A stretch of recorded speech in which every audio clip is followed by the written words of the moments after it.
Voilà. Oui, c'est que vous êtes... Alors, Oui, vous oui, n'êtes pas nombreux physiquement, mais vous êtes nombreux moralement.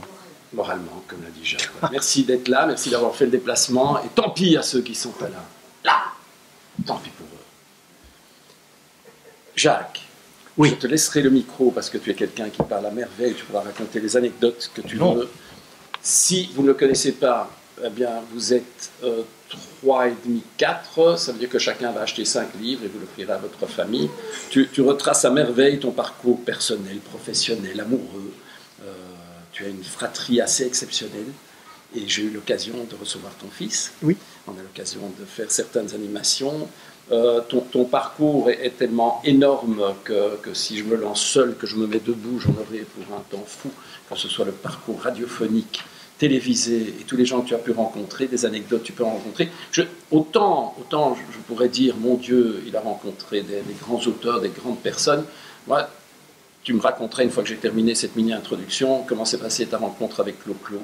Je veux savoir comment ça s'est passé avec Clo-Clo, parce qu'Adamo, on le connaît tous, mais Clo-Clo, ça remonte à tellement loin, puis tu l'as rencontré quand même plus ou moins à la moitié, au début de sa carrière, quand il n'était pas encore trop fantasque.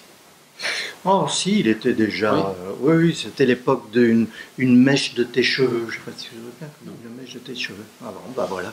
C'était des tubes qu'on ne connaît plus maintenant. Est-ce que j'ai assez de voix? Oui. Elle est un peu rauque aujourd'hui. Non, alors oui, j'ai connu beaucoup de gens parce que j'ai exercé ces métiers pendant longtemps. C'est aussi simple que ça. C'est presque pour ça. Et puis, comme j'ai eu la chance de commencer à la RTB et à RTL avant mes 20 ans, à 19 ans et demi, parce que j'ai toujours été 2 années à l'avance partout. Donc, ça allonge un tout petit peu mon temps de carrière, un terme que j'aime pas beaucoup, mais le temps d'être dans le métier. Et j'ai commencé en 63, donc c'était aussi une chance, c'était le début de toute cette nouvelle génération de chanteurs.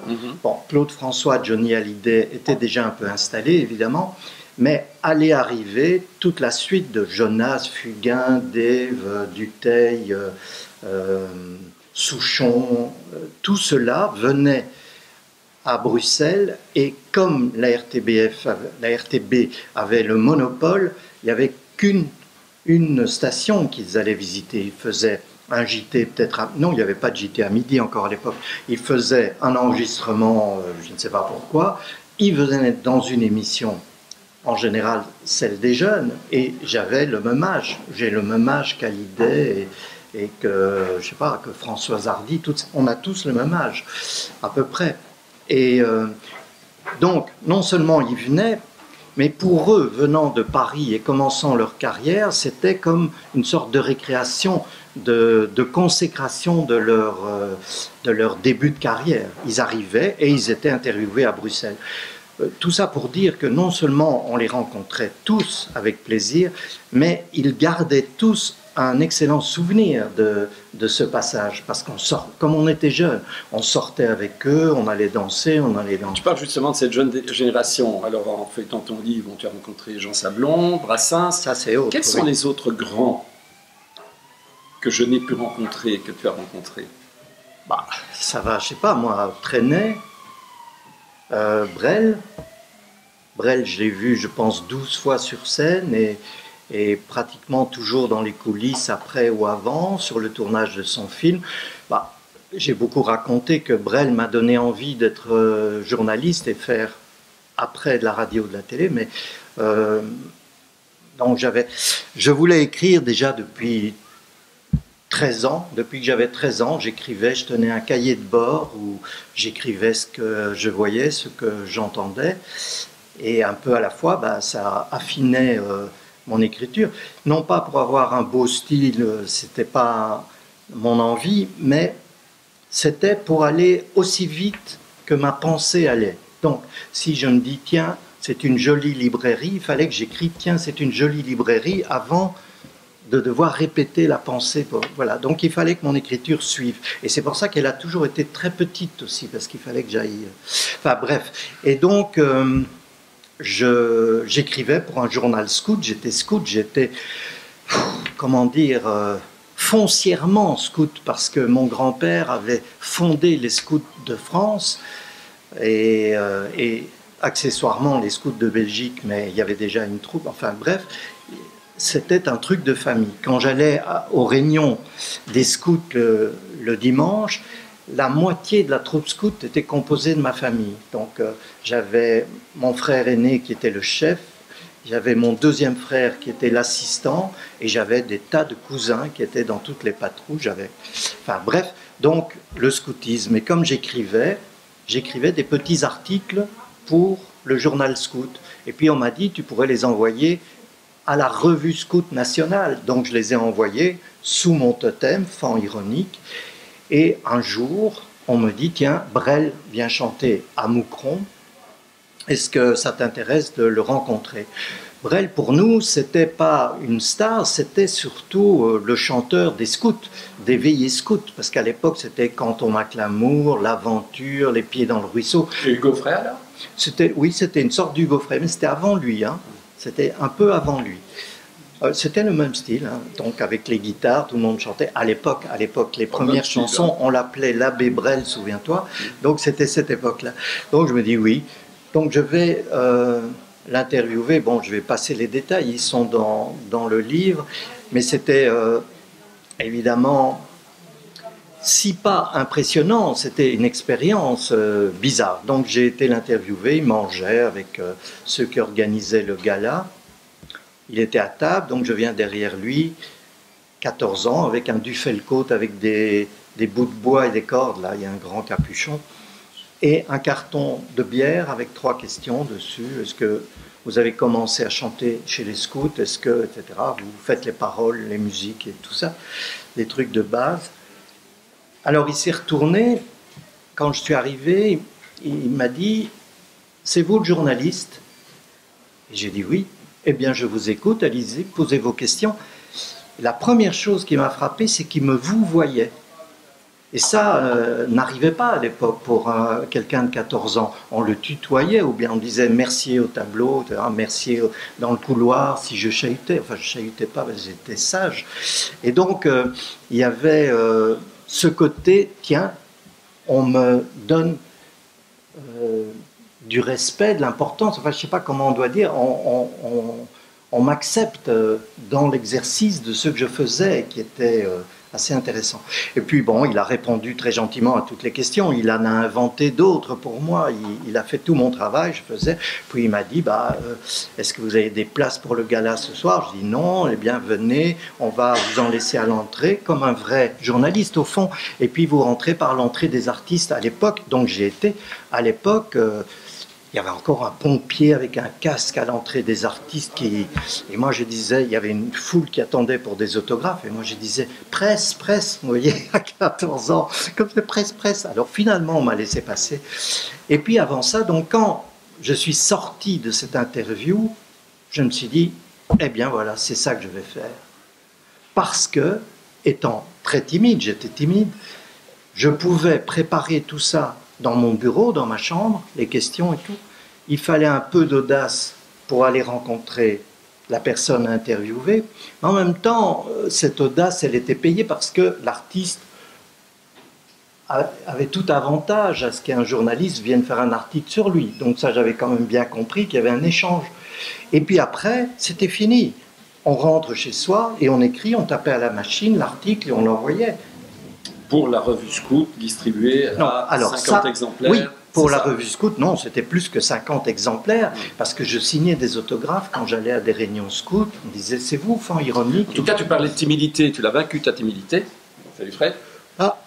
Tu as vaincu ta timidité et mon Dieu, tu dis, et en effet tu as écrit beaucoup, tu as une production prolifique et d'ailleurs tu as connu beaucoup d'éditeurs que j'ai pu connaître aussi qui ont disparu depuis. Oui, donc, tu pas grave, pas à cause de moi. Non, pas du tout, tu dois avoir des collectors.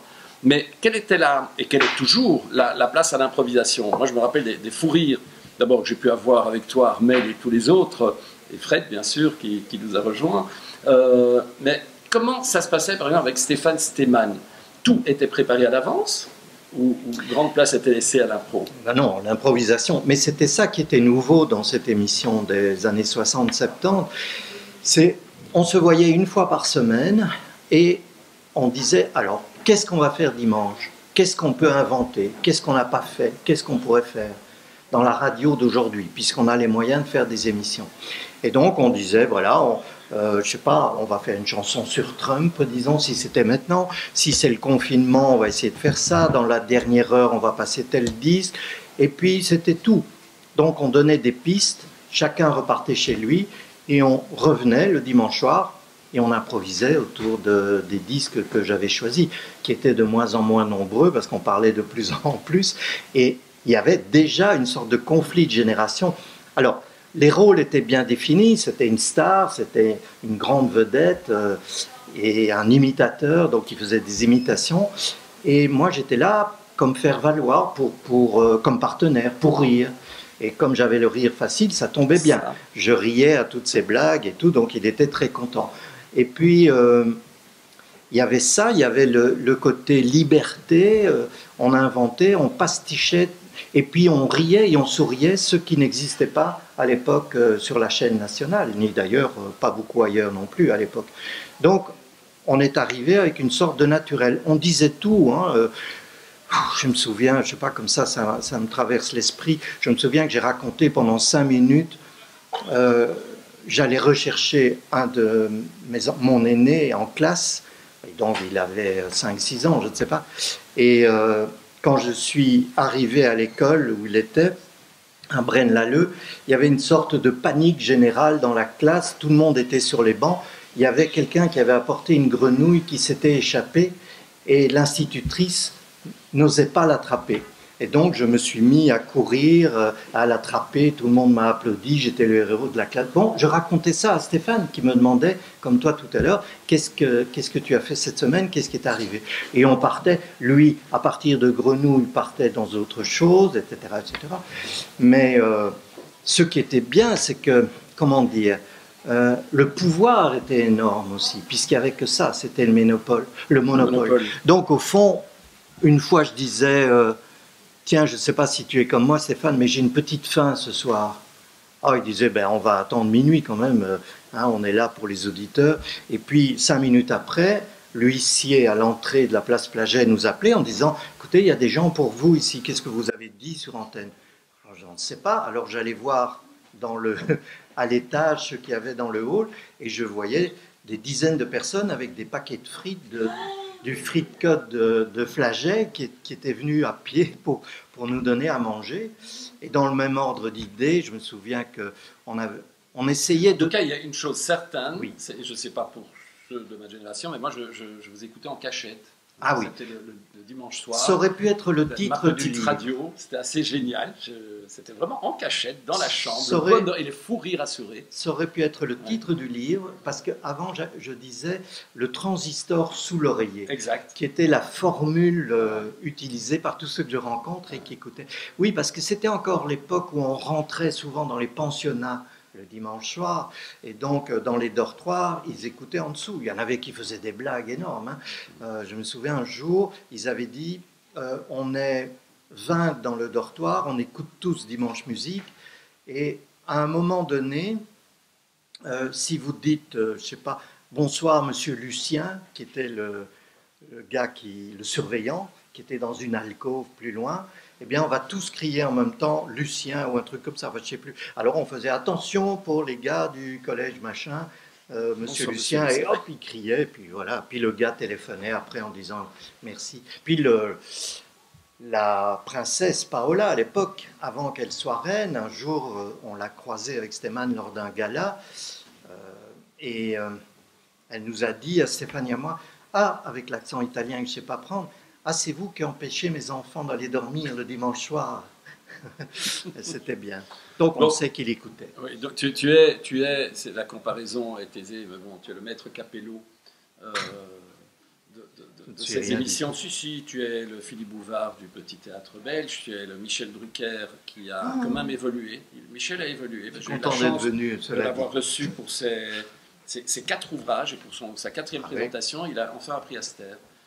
Ça viendra, Jacques. Non, mais c'est. Mais non, Non, mais je continue à parler tant que je peux. Je vais tu as le continuer. monopole de la parole et tu es merveilleux. Tu racontes toutes les anecdotes que tu veux et tu en as tellement à raconter. Je vais ouvrir une page illustrée au hasard. Hop, voilà. Et Tout le monde commence par les photos en général. Non, mais là, au hasard. Hein, donc je tombe sur Brassens, Adamo, on en a déjà parlé. Hergé.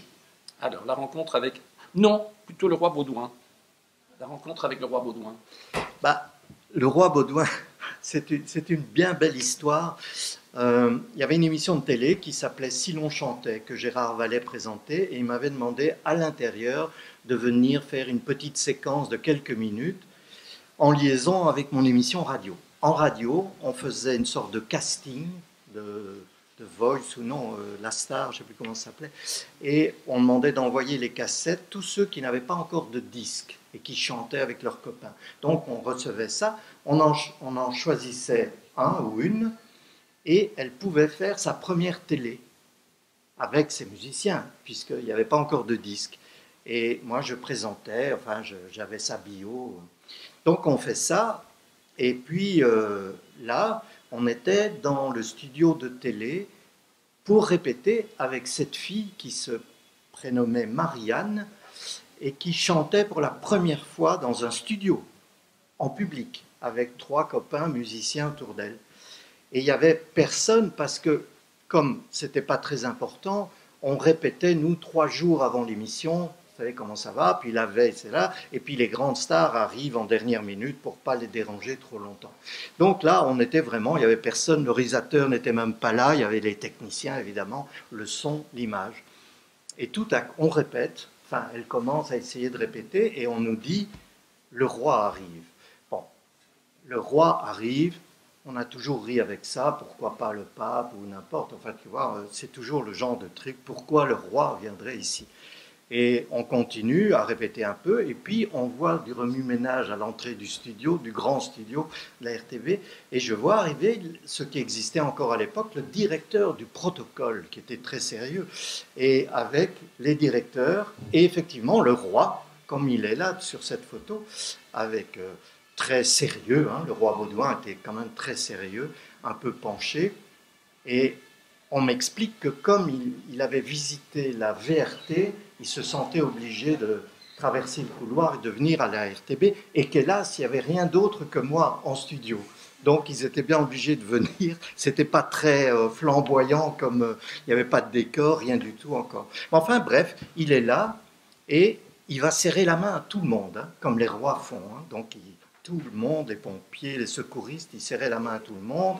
Et puis, il vient à côté, on dit qui est responsable, on dit, voilà, c'est ce monsieur qui présente. Alors il vient à côté de moi, il dit, vous pouvez me dire ce que vous faites, ce qui se passe. Alors je lui explique ce que je viens de dire, en disant, hélas, elle n'a pas de playback. Ah bon, c'est quoi le playback? À l'époque, on ne savait pas, donc je lui explique au roi Baudouin ce qu'était le playback, c'est-à-dire qu'en général, les artistes, ils ont la musique sur une bande magnétique et ils peuvent chanter en direct dans un studio, comme sur un disque. Et il me dit, ah oui, c'est intéressant. Tout ça pour arriver à ce que je vais vous raconter maintenant.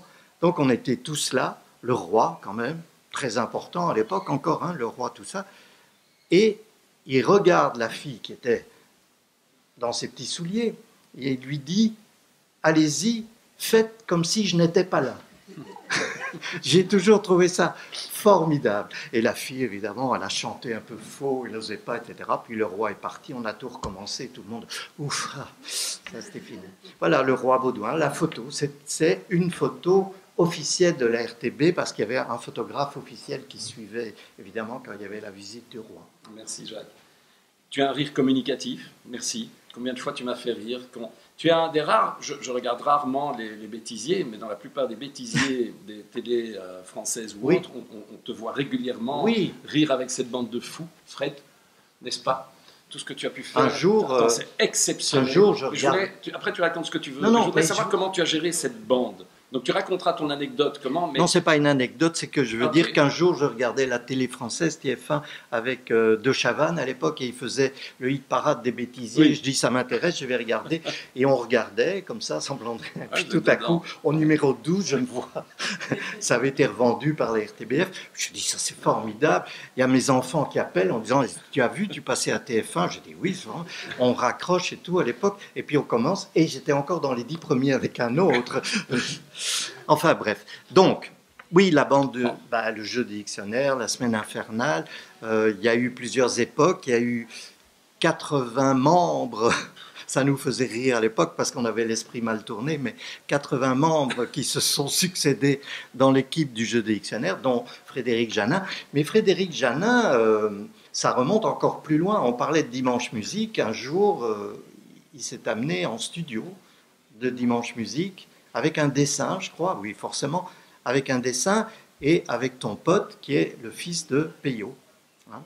Et il y avait un tellement beau dessin que je crois qu'on l'a pris, on a fait il y avait une revue des fans à l'époque et ça a été mis en couverture. Voilà. Et il avait quoi, 12 ans, 13 ans, un truc comme ça, 12-13 ans. Ouais.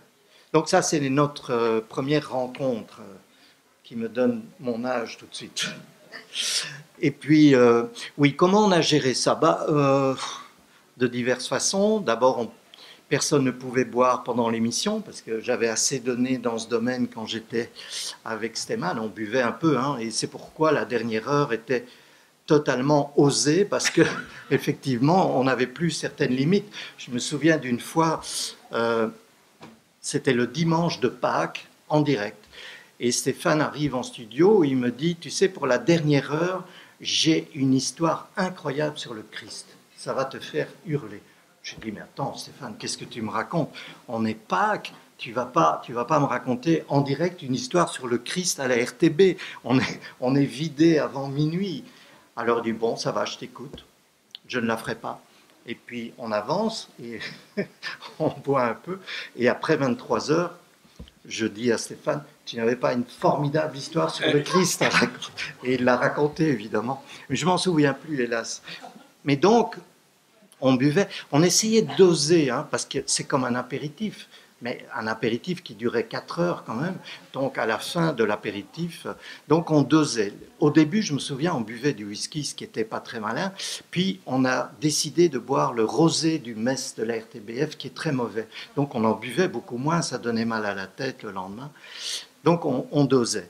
Et il y a quand même une émission, je me souviens très bien. Alors, à un moment donné, j'ai arrêté, évidemment, tout ça pour faire des émissions sérieuses où on riait beaucoup plus encore.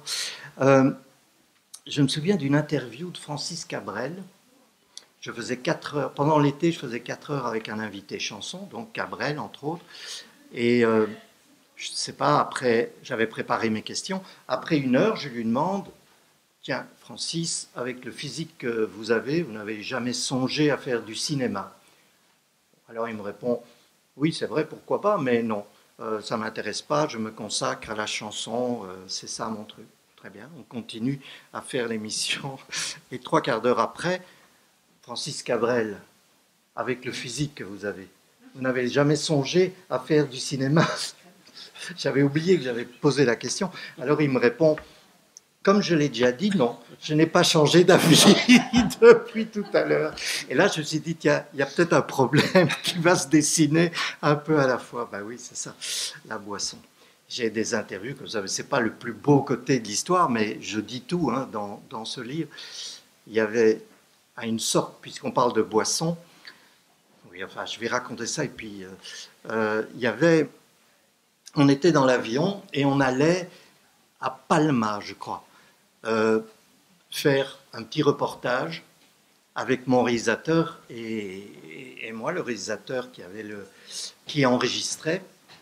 Et on était accueillis par la Sabena qui nous offrait le voyage, je crois. Et donc, le commandant de bord nous installe en première, encore à l'époque, et nous sert du champagne. Et puis, il vient boire avec nous. Et je me souviens que c'était la Sabena. Je me souviens très bien que je lui ai dit, mais au fond, ce n'est pas un problème de boire alors que vous pilotez l'avion. enfin, vous avez un copilote, mais quand même. Et alors, il me dit, à la Sabena, on a une règle qui s'appelle la règle des 24. Ça veut dire qu'on ne peut pas boire 24 heures avant de piloter un avion. Ah ben nous, c'est la règle des 24 mètres, il dit. Je dis, c'était pas très rassurant pour l'avion, mais voilà, c'était une autre époque. Et voilà, on boit, et des gens nous offrent à boire, c'était vraiment le truc. Et au moment, c'était encore une passerelle qui descendait donc sur le tarmac, et au moment d'être là, d'aller vers la sortie, on était les premiers à sortir, il y a quelqu'un qui dit, mais attendez, vous êtes de la RTB, il y a un champion là, un champion sportif qui est là, vous allez l'interviewer. Et bon, mon réalisateur dit oui, on va faire ça en haut de la passerelle. Donc on bloquait tout l'avion en haut de la passerelle pour avoir l'ambiance. Et voilà le gars qui arrive, et je l'interviewe, je ne savais pas qui c'était, ni le sport qu'il faisait. Donc je commence à l'interviewer dans l'état où et j'essayais vaguement de voir, d'après mes questions, ce qu'il allait me dire. Alors, est-ce que vous entraînez tous les jours? Oui, évidemment. Est-ce que, je ne sais pas, vous faites de la marche ou n'importe. Donc, je ne savais pas. Et donc, plus on avançait, plus c'était flou. Et puis, bon, puis j'ai appris à la fin que c'était qu'il faisait de la moto. Bon, ok, il part, on s'en va, on reste 2 jours sur place, on reprend l'avion et on revient. Et il y a un journaliste sportif qui vient dans mon bureau et qui dit « Il paraît que tu as fait l'interview, c'était Alain Malherbe, il paraît que tu as fait l'interview d'Alain Malherbe. » J'ai dit « Oui, oui. » J'ai fait « Est-ce que tu peux me passer ton interview parce qu'il est devenu, là, pour la première fois, champion du monde, je ne sais plus combien de centimètres cubes. » Je dis « Oui, si tu veux. » Je lui ai passé l'interview. Il est revenu 10 minutes après en disant « Écoute, Jacques, brûle ce bobino. » Parce que non seulement on ne comprend pas ce que tu lui demandes, lui il répond vaguement, on ne sait pas de quel sport il s'agit évidemment, et même ses réponses, si on coupe toutes tes questions, ça ne va pas. Donc il dit « Tu brûles ça et tu oublies » pour dire dans quel état on était. Je salue Emmanuel Mesdac, qui est le directeur de Bell RTL et qui a eu la bonne idée de me téléphoner il y a 1 an et demi pour dire « Est-ce que ça t'intéresserait de venir faire une chronique 1 fois par semaine avec Sandrine Danse ?» Et c'est un cadeau dont je me félicite encore tous les jours. C'est vrai, Emmanuel, il le sait. Hein. Voilà, donc il est merveilleux, et vous n'êtes pas trop nombreux, donc 3 peut-être d'entre vous peuvent poser une question, même pas poser la question, mais le lancer pour une autre histoire. Parce que non, allez-y. Est-ce que vous avez finalement eu des nouvelles de Jean Vallée? Oui. Oui, suite à cette histoire, vous voulez que je raconte vite, puisqu'il parle de Jean Vallée. Alors, c'est une histoire... alors, j'ai raconté il n'y a pas longtemps que c'était vraiment le seul regret sérieux que j'ai dans tout ce que j'ai pu faire dans le showbiz. Mais, enfin, dans le showbiz et dans ma vie professionnelle, en tout cas. C'était un midi, j'étais dans un restaurant et je voyais ma nouvelle fiancée tous les jours, je lui racontais ma vie comme je peux la raconter. Et on était ce jour-là dans un restaurant chinois. On était les seuls avec une vieille dame qui était à une table toute seule, une veuve, parce qu'elle était en noir, elle était assez âgée. Et j'avais pas envie d'être dérangé parce que je devais vraiment parler de choses sérieuses avec Myriam. Et je voyais qu'elle me regardait, qu'elle m'avait reconnu. Bon, ça arrivait évidemment. Et je disais non, pourvu qu'elle ne nous dérange pas, mais ce n'est pas le moment. N'importe quand, mais pas ici. Et je regardais, et elle regardait quand même souvent. Et puis je lui ai dit, tu vas voir, à la fin de son repas, elle va venir m'ennuyer, c'est pas possible. J'étais dans un état où je suis en général jamais. Et cette pauvre vieille dame arrive vers moi et me dit, est-ce que vous êtes Jacques Mercier ? J'ai dit oui, évidemment. Est-ce que je peux vous déranger et vous poser une question? Ben, c'est fait, madame. Enfin, ce style vraiment insupportable que je ne tolère chez personne. Et puis, tout à coup, c'était moi qui faisais ça. Et elle me dit, eh bien, je dis, allez-y, posez cette question. Et elle me dit, que devient Jean Vallée? C'était tellement absurde. Et je lui ai répondu, je n'en sais rien et je m'en fous, madame. Et elle est partie toute triste en disant, Je pensais que vous étiez gentil, on m'avait dit que vous étiez gentil.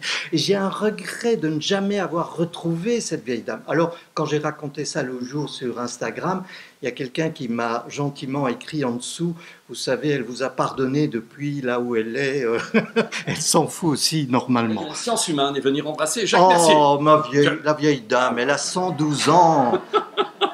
Elle était déjà très âgée, il y a 40 ans de ça, donc... ouais. Bon, tu as... Et donc Jean Vallée, oui, voilà, Jean Vallée, Jean Vallée, donc à la suite de cette question, ça m'a travaillé et c'est revenu sur antenne souvent. Il y avait la question, bon, mais à part ça, que devient Jean Vallée? Alors un jour, il m'a téléphoné en disant, il paraît que tu veux savoir ce que je deviens. Et j'ai dit, mais oui, ça tombe bien, qu'est-ce que tu deviens? Parce qu'il était toujours dans un cabaret parisien au Don Camillo, mais il revenait pour la messe de Noël tous les ans du côté de Verviers, dans sa patrie, chanter les chants de Noël. Donc c'est comme ça. J'ai une autre histoire avec Jean Vallée, mais on n'a peut-être pas de temps de la raconter. Non, on va passer à quelqu'un d'autre. Voilà. Catherine, tu veux? Manu? Messieurs, dames? Quelle est que tu n'as pas écrit, Jacques, dans ton ouvrage? Quelle est la rencontre ou le moment que tu n'as pas... Grivoise que tu n'as pas voulu écrire. Grivoise? Pourquoi pas, hein? Non, lui il dit grivoise. C'était pas dans la question. Donc il faut savoir qu'il n'y a que 300 pages dans cet ouvrage, mais qu'il en compte plus de 700.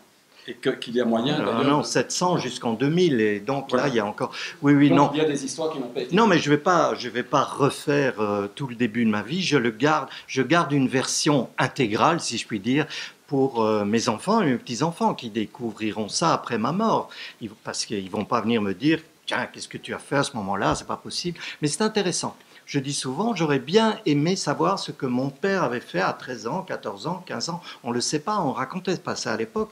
Et puis en plus, comme je suis né pendant la guerre, donc tout de suite après la guerre, il parlait de rien. Il voulait pas, non, oublions, c'est pas possible, etc. Donc c'est un peu pour ça aussi. Donc, un souvenir que je n'ai pas écrit. Oui, donc tu n'as pas vécu une rencontre que tu aurais adoré vivre. Ah, que je n'ai pas vécu. Oui, bien sûr. J'aurais bien voulu rencontrer pour la beauté esthétique, parce que c'était mon idole physique, Brigitte Bardot. À l'époque où, enfin, j'ai deux regrets. Donc Brigitte Bardot. Évidemment, à l'époque, pas maintenant. Il y a une vieille histoire hein, qui compte. C'est une vieille histoire. Oui, une vieille histoire. Et elle n'a pas vraiment très bien tourné. Mais à l'époque, c'est la première fois qu'on voyait une femme nue dans un film. Nous, on allait voir, comment ça s'appelait avec Bourvil, La Jument Verte. Il y avait un film qui s'appelait La Jument Verte, en noir et blanc, d'ailleurs ça s'appelait La Jument Verte, de Marcel Aimé, je crois. Et elle apparaissait, on avait mis en grand Brigitte Bardot, mais elle apparaissait dans le foin, je crois, mais tout habillée dans une meule de foin, quelque part. Et on allait en cachette voir ce film pour voir Brigitte Bardot. J'aurais bien voulu la rencontrer, mais j'aurais été très impressionné, à mon avis. Il faut pas, quand c'est vraiment quelqu'un dont on a les posters et tout, c'est très dangereux de les rencontrer parce qu'ils sont différents. Contemporain alors. Parce que Brigitte Bardot, ça remonte. Imagine que tu pourrais recevoir quelqu'un là demain. Mais j'aurais bien voulu aussi j'ai rencontré George Harrison, mais pas les autres Beatles, parce que je ne parle pas anglais. Et j'aurais dû parler anglais pour rencontrer, parce que Paul McCartney était là, on a envoyé quelqu'un d'autre qui parlait anglais, évidemment, et je regrette. Alors, un contemporain, je ne sais pas, moi j'ai beaucoup d'admiration, mais ça ne t'étonne pas, pour Boris Cyrulnik, qui est peut-être déjà venu ici signer, non? Oui. Oui, chaque sortie. Chaque fois, oui. Donc, c'est un jeune ami. Eh bien voilà, j'adore ce qu'il écrit, c'est profond, c'est sérieux, c'est bien. Et on m'a dit, il y a 2 ans, je crois, on m'a dit, est-ce que tu veux faire l'interview de Boris Cyrulnik? Et j'ai plus l'habitude de faire des interviews. Donc ça devient une sorte d'épreuve terrible et angoissante, surtout que lui, j'avais tout lu, j'avais des notes sur tous ses livres. Donc j'ai commencé pendant 2 jours à rassembler mes notes, à les ressortir dans l'imprimante, à faire du fluo. Et puis je suis arrivé dans l'hôtel où il était, dans le hall de l'hôtel, j'ai étalé toutes mes feuilles. Il m'a dit, qu'est-ce que vous allez faire? J'ai dit, mais j'ai tout lu, je veux vous poser des questions. Et donc je suis parti au hasard dans mes trucs, et quand l'interview était finie, je me suis dit, c'était ridicule. J'ai une photo avec lui seulement, ça c'est un bon souvenir, mais c'était ridicule. Et puis j'ai téléphoné à la personne qui m'avait demandé de faire l'interview, j'ai dit, écoutez, c'est raté, c'est un truc, je ne peux plus faire d'interview comme ça. C'était trop impressionnant pour moi finalement. Il y a des gens qui m'impressionnent hein, fort. Quand j'ai vu le roi Albert II, oui. On a tellement été élevé avec les portraits du roi et de la reine, avec le drapeau, le scoutisme et tout, ma génération, que le fait de voir un roi en chair et en os, je veux dire, est impressionnant, mais on n'y peut rien, c'est dans notre cerveau, c'est une sorte de mémoire comme ça, même si on se dit, génération. C'est un homme, oui, ma génération. Voilà. Et donc, j'avais rencontré le roi Baudouin, comme on explique, mais alors il y avait eu une réception au palais où c'était le roi Albert qui recevait. Mais il est grand, il est impressionnant, hein, le roi Albert. Et il y avait, je me souviens, j'étais avec Delvaux, son prénom ne me revient pas, du soir, Béatrice Delvaux, merci, Béatrice Delvaux qui était à côté de moi, et donc le chef de cabinet nous faisait passer l'un après l'autre pour dire un mot au roi en disant ce qu'on faisait. Et donc, je passais juste avant elle, je le raconte parce qu'après elle m'a fait cette remarque. Et donc, tout à coup, on me dit, voilà, c'est le jeu des dictionnaires, c'est Monsieur Dictionnaire, allez-y. Et j'étais devant le roi et j'étais tout à coup en nage. Je transpirais, j'étais en nage, je suis devenu tout rouge, m'a dit Béatrice Delvaux après.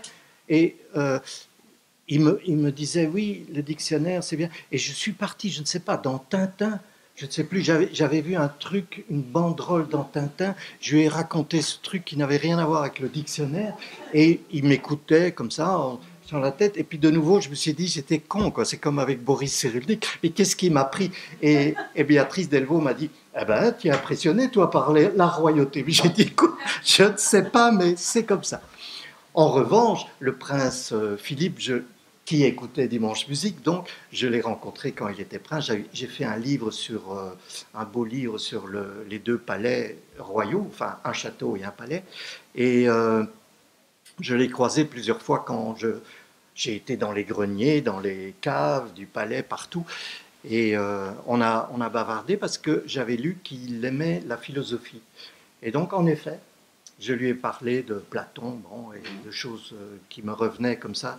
Et on en a parlé, et je l'ai revu il n'y a pas longtemps. Et là, ça ne m'impressionne plus du coup. Mais ça doit être une question d'âge aussi. Bon, maintenant, voilà. Tout le monde est plus jeune que moi, je dirais. Toujours, tu as bien parlé de ta timidité maladive. Donc voilà, c'est que cette timidité est toujours présente. Elle est présente. Tu as quand même reçu les plus grandes stars. Et c'est étonnant qu'un roi t'impressionne oui, de cette mais manière. Je dis, c'est une question de respect. Non, c'est dans la mémoire, c'est dans la mémoire profonde. C'est que j'ai été impressionné, c'est qu'on m'a impressionné pour des choses. Il y a d'autres choses, hein. Par exemple, je disais l'autre jour, je ne peux pas tricher et voler. C'est impossible. Il y a l'autre jour Philippe qui me dit, pendant le confinement, ma femme joue très bien au Scrabble, elle gagne toujours en vacances, et la femme de Gueluc aussi. Donc, pour Philippe et pour moi, quand on doit jouer au Scrabble, c'est une espèce de punition, de pénitence. On fait un effort, on met des mots, mais elle calcule pour avoir le Y dedans. Moi, quand je trouve un mot, je suis content. Bon, je raconte à Philippe au téléphone. Bon, il dit tout va bien. Je dis oui, ben, je perds au Scrabble. Qu'est-ce que tu veux? Tous les jours, pour lui faire plaisir, parce qu'on s'ennuyait. Je lui ai dit, ben, tous les jours à 18h, je suis d'accord de faire. Elle était donc contente. Et Philippe me dit, est-ce que tu regardes, est-ce que vous avez votre téléphone ou votre iPad pour regarder dans le dictionnaire les mots, l'orthographe? Parce que ça, on peut faire. Je dis oui. Eh bien, il dit, écoute, tu tapes « je triche au Scrabble », il faut l'essayer, c'est vrai, et tu vas trouver un endroit où tu peux mettre tes lettres, plus la lettre s'il y a déjà un mot, et tu ne dis rien et tu triches. J'ai dit oui, je vais le faire une fois, mais non. Promets-moi de le faire 2 fois, sinon ça ne te compte pas. Il faut vraiment marquer le coup, que vraiment elle sente que tout à coup, tu es fort. Bon, je le fais, et elle réagit très bien, je gagne. Elle dit, ben c'est bien, ça change, c'est bien que tu gagnes une fois, au moins ça alimente la partie, les parties, etc. Très bien. J'étais mal à l'aise toute la soirée qui suivait. Je te jure que j'ai passé une mauvaise nuit. Je dis, je vais lui dire, c'est pas possible. Le lendemain, toute la journée, je me retiens de lui dire. Je dis, allez, bon, j'ai promis, je vais encore tricher une deuxième fois. Et j'étais tellement mal à l'aise que même en trichant, j'ai perdu. Donc, après, je lui ai dit, et elle a beaucoup ri. Et j'ai dit à Philippe, et bon, je ne parviens pas. Je ne parviens pas à tricher ni à voler. En tout cas, j'ai matière la prochaine fois que je rencontre Philippe, c'est un tricheur. Alors, il connaissait en tout cas. Voilà, mais je crois qu'on va en rester là. Merci beaucoup, Oui. Jacques. Merci à ceux qui ont fait le déplacement d'être là. Je vous invite à venir rencontrer Jacques et à la prochaine. De toute façon, à la rentrée. Alors, sachez, parce que je l'ai annoncé, et peut-être que RTL va sponsoriser cette merveilleuse journée vers le 20 juillet. On n'a pas encore la date exacte. On va aider les auteurs, les éditeurs et tout ce qui tourne autour de la Belgitude dans l'édition. Donc, j'offrirai notre piétonnier qui sera fermé pour l'occasion, donc aux voitures, et tout le monde pourra venir, même les auteurs qui ont été édités à compte d'auteur, ils viennent avec leur sac, ils s'installent à une table et on va essayer de faire quelque chose. Très bonne pour idée. l'édition. Vous allez venir, j'espère, faire dédicacer votre ouvrage. Vous pouvez également profiter pour vous faire dédicacer une bande dessinée qui était épuisée pendant près d'1 an, Comment être belge et le rester, n'est-ce pas? Si vous l'êtes déjà. Monsieur, pourquoi pas? Fred est là, cette BD est géniale. On rit autant qu'en lisant à Gaston Lagaffe. Donc vous avez deux grands amuseurs présents, profitez-en. Et rendez-vous demain matin, comme tous les matins de l'été en semaine, à 6h moins 10 si vous êtes levé tôt comme moi, ou à 8h15, 8h20, ça va, sur Belle RTL, où Philippe Geluc me pose des questions sur les souvenirs du livre. Et c'est il y a 2 jours, hein, ça a commencé hier matin. Est-ce que ça donne bien? Est-ce qu'on a déjà l'audimat? Non, je plaisante. Merci. Voilà, merci.